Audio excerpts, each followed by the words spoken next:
students. Today, there will be a second session of natural vegetation and wildlife.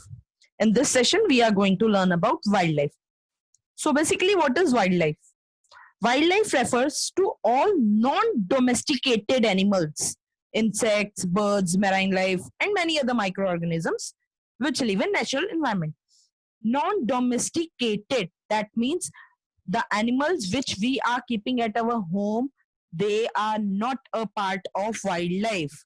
Wild animals are living in forests basically. So wildlife is also acting as a resource.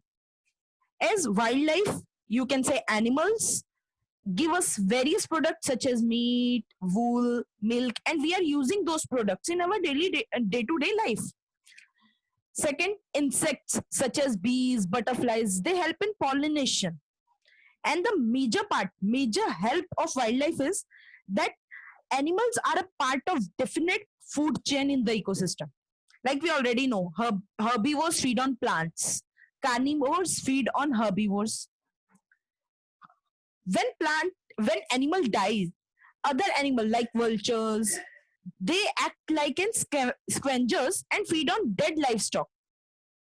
So these remains of the body of animals, they get mixed with the earth and form food for the plants. So this is a cycle. This is a complete food chain. This is a cycle, and there are various food chain in the ecosystem. And these food chains are actually existing because of animals, because of wildlife, because animals are actually taking part in food chains. And because of our, or you can say human activities, wildlife is degrading day by day. And obviously, we have to face the result of degradation. So why wildlife is degrading? Loss of forest cover has led to loss of habitat of many species. And loss of forest cover, that means deforestation. As we already learned in last session of natural vegetation, that deforestation is caused by infrastructure development, is caused by various human activities. Again, human activities like illegal hunting and poaching, it have already forced many species on the verge of extinction. Climate change, it also altered the number of wildlife species. And if species of animals are getting degraded, they are getting extincted, the local food chain is getting disturbed.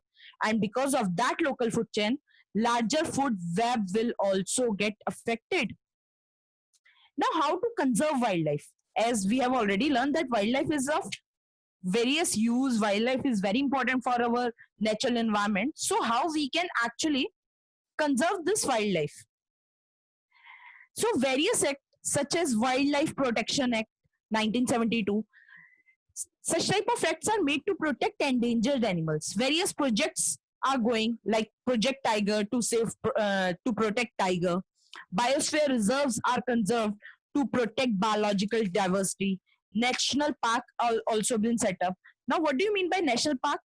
Where wild animals and natural vegetation are together preserved. National park is where wild animals and natural vegetation are together preserved. That is a national park. And what do you mean by biosphere reserve?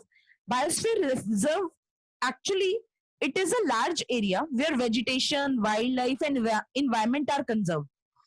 Biosphere reserves are large areas where vegetation, wildlife, and environment are conserved to protect biological diversity.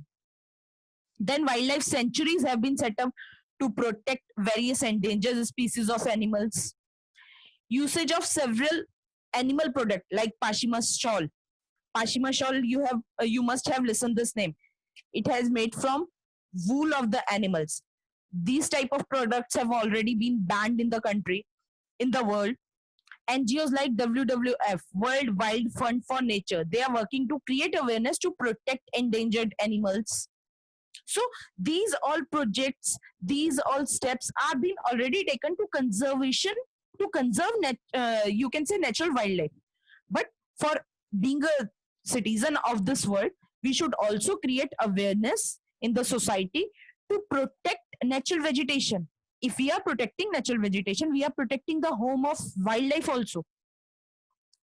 So this is the end for this session. Thank you.